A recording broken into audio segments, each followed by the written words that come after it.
दुनिया की तमाम छोटी और बड़ी खबरों के लिए हमारे चैनल को सब्सक्राइब करना न भूलें और बेल का बटन जरूर दबाएं। कोरोना संकट के बीच चीन का कारोबार भारत लाने की कोशिश हो रही है। बड़ी खबर यह है कि आज शाम 5 बजे उत्तर प्रदेश के मुख्यमंत्री योगी आदित्यनाथ इन्वेस्ट इंडिया की बैठक करने वाले हैं। ये भारत के लिए अच्छी खबर है क्योंकि चीन में सक्रिय करीब 1000 कंपनियों में से कई ऐसी सैकड़ों कंपनियां हैं जो भारत में मौके की तलाश कर रही हैं। ये दुनिया भर के देशों को पता है। लगभग 1000 विदेशी कंपनियां भारत में एंट्री की सोच रही हैं। कोरोना संकट के बीच कई देशों की मैन्युफैक्चरिंग कंपनियां चीन से बोरिया बिस्तर बांधने को तैयार हैं। ऐसी 1000 कंपनियां हैं जिन्हें नए ठिकाने की तलाश है। कहा जा रहा है कि इनकी विश लिस्ट में भारत नंबर 1 पर है। जब कोरोना को लेकर चीन दुनिया भर के देशों के निशाने पर आया, उस वक्त भाजपा के कुछ नेताओं ने और कुछ गोदी मीडिया के पत्रकारों ने यह खबर प्लांट करके चला दी कि चीन से कई सारी कंपनियां जो है वो अब अपना कारोबार उठाकर भारत आ चुकी है। लेकिन सच्चाई यह है कि अब तक अपना कारोबार उठाकर वहां पर अपने कारखाने बंद करके एक भी कंपनी भारत नहीं आई है। ये सच्चाई है। हालांकि इससे उलट हमारे प्रधानमंत्री नरेंद्र मोदी के खास दोस्त जापान के प्रधानमंत्री शिंजो आबे के प्रधानमंत्री रहते रहते ही जापान की आधा दर्जन से ज्यादा कंपनियां उठकर बांग्लादेश चली गई है और इसमें ऑटोमोबाइल कंपनी होंडा भी शामिल है। आप सोचिए, ये सच्चाई है, इसे हमें मानना होगा। आप देख रहे हैं देश लाइव, देश की आवाज। मोदी के राज में भारत बांग्लादेश और पाकिस्तान से भी पिछड़ गया है, लेकिन भाजपा समर्थक और कुछ अंधभक्त इस बात को मानने के लिए तैयार नहीं है, क्योंकि आरएसएस और भाजपा ने उन्हें इस तरीके से हिंदू मुसलमान के मकड़जाल में फंसा कर रख दिया है कि उन्हें कुछ भी सच्चाई अब नजर ही नहीं आ रही है। कांग्रेस नेता राहुल गांधी कोरोना और अर्थव्यवस्था को लेकर लगातार भारत सरकार को, मोदी सरकार को और देश की जनता को चेताते रहे, लेकिन लोगों ने और भाजपा के नेताओं ने उनका मजाक उड़ाया।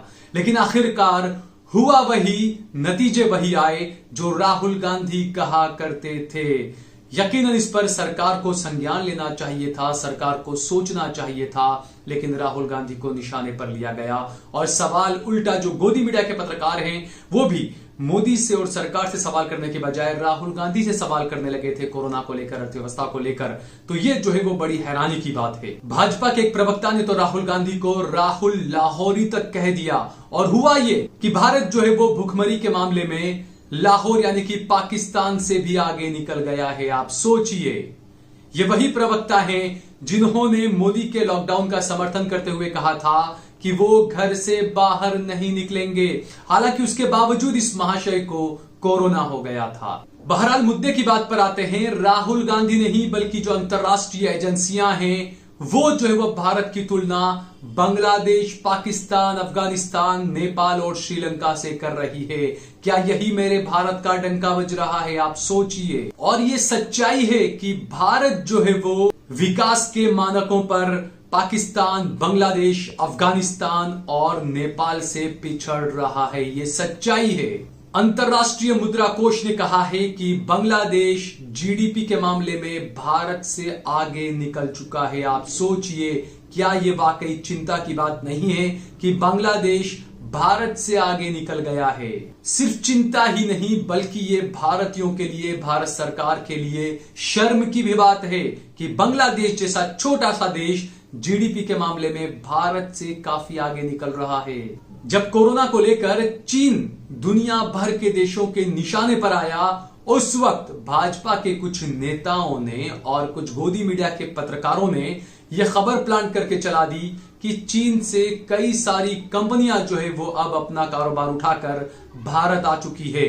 लेकिन सच्चाई यह है कि अब तक अपना कारोबार उठाकर वहां पर अपने कारखाने बंद करके एक भी कंपनी भारत नहीं आई है। ये सच्चाई है। हालांकि इससे उलट हमारे प्रधानमंत्री नरेंद्र मोदी के खास दोस्त जापान के प्रधानमंत्री शिंजो आबे के प्रधानमंत्री रहते रहते ही जापान की आधा दर्जन से ज्यादा कंपनियां उठकर बांग्लादेश चली गई है और इसमें ऑटोमोबाइल कंपनी होंडा भी शामिल है। आप सोचिए, ये सच्चाई है, इसे हमें मानना होगा। दुर्भाग्य से हम भारतीयों को इस बात का बुरा नहीं लग रहा है कि हम बांग्लादेश से पिछड़ गए हैं, बांग्लादेश हमसे आगे निकल गया है, बल्कि हम भारतीयों को बुरा इस बात का लग रहा है कि राहुल गांधी सच बोलते हुए हमारी तुलना पाकिस्तान और बांग्लादेश से कर रहे हैं। वहीं मोदी सरकार के मुंह पर एक और तमाचा मारते हुए अंतरराष्ट्रीय मुद्रा कोष ने यह भी बताया है कि कोरोना महामारी को दक्षिण एशिया के लगभग सभी देशों ने भारत से बेहतर ढंग से हैंडल किया है। आप सोचिए, क्योंकि उस वक्त हमारी सरकार हमारे लोगों से, भारत की जनता से ताली थाली और घंटी बजवाने में व्यस्त थी। आप सोचिए आखिरकार किस तरीके से देश की इकोनॉमी का भट्टा बैठा है मोदी सरकार में, और किस तरीके से कोरोना के मामलों में लगातार इजाफा हो रहा है।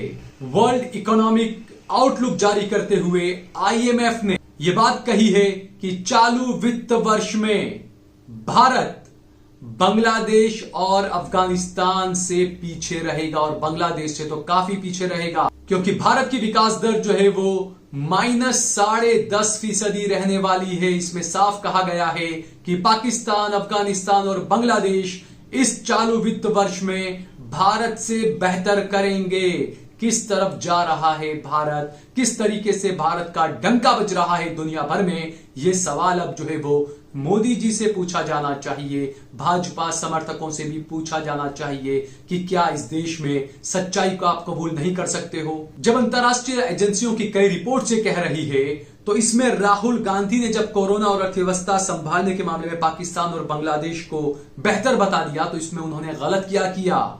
भूखमरी, अर्थव्यवस्था और कोरोना, इन तीनों चीजों से सही ढंग से निपटने वाले जो 3 देश हैं, वो तीनों देश मुस्लिम देश हैं। क्या इसीलिए जो है वो यकीन नहीं किया जा रहा है? क्या इसीलिए राहुल गांधी की बात को और इस सच्चाई को माना नहीं जा रहा है? क्या वाकई में हम विश्व गुरु बनने की तरफ आगे बढ़ रहे हैं? ये सवाल उठ रहा है, क्योंकि जिस तरीके से राहुल गांधी, चाहे कोरोना का मामला हो, चाहे अर्थव्यवस्था का मामला हो, चाहे चीन की तरफ से हमारी सरहदों में घुसपैठ करने का मामला हो, राहुल गांधी ने हमेशा चेताया, लेकिन उसके बावजूद उन्हें पप्पू कहा गया, उनका मजाक उड़ाया गया। लेकिन हुआ वही जिसके बारे में वो बार बार सरकार को और देश की जनता को चेता रहे थे। और यह भी सही है कि पाकिस्तान के साथ तुलना करके भारत को कमतर बताना राजनीतिक तौर पर राहुल गांधी को और कांग्रेस को भारी पड़ने वाला है। लेकिन क्या सिर्फ ये सोचकर सच्चाई को बोलना छोड़ देना चाहिए, सच को बोलना छोड़ देना चाहिए? ये सवाल उठ रहा है। मुंशी प्रेमचंद की एक कहानी है जिसमें यह कहा गया है, क्या बिगाड़ के डर से ईमान की बात नहीं करोगे? यही बात राहुल गांधी पर लागू हो रही है। याद रखें, देश के लोग जब तक सच सुनने के लिए तैयार नहीं होंगे, तब तक देश की हालत सुधरने वाली नहीं है। जब तक इस झूठ में आप डूबे रहेंगे कि भारत जो है वो दुनिया की 5वीं, 4थी या 3री अर्थव्यवस्था बनने वाली है और हम विश्व गुरु बनने से चंद कदम ही दूर हैं, जब तक हम इस झूठ में डूबे रहेंगे, तब तक इस देश में कुछ भी ठीक होने वाला नहीं है। एक आदमी इस वक्त चाहिए जो बड़ी ही निर्मलता से देश के लोगों को सच्चाई बताए, सच्चाई से रूबरू करवाए, और ये काम राहुल गांधी बखूबी कर रहे हैं। आप चाहे उन्हें वोट दें या न दें, लेकिन उनका इस बात का एहसान मानिए कि वो आपको सच्चाई से रूबरू करवा रहे हैं। इस दौर में जहां झूठ का बोला बाला है, झूठ जो है वो स्टूडियो में एंकर लोग सूट बूट पहनकर बेच रहे हैं, ऐसी बोलबाला में एक व्यक्ति जो है वो निकलकर सच्चाई से आपको रूबरू करवा रहा है। इस बारे में देश के युवाओं को भी गंभीरता से सोचना चाहिए। अगर आपको हमारा ये वीडियो पसंद आया हो तो इस पर कमेंट करिए, इसे लाइक करिए और इसे ज्यादा से ज्यादा शेयर करिए। आप देख रहे हैं देश लाइव, देश की आवाज।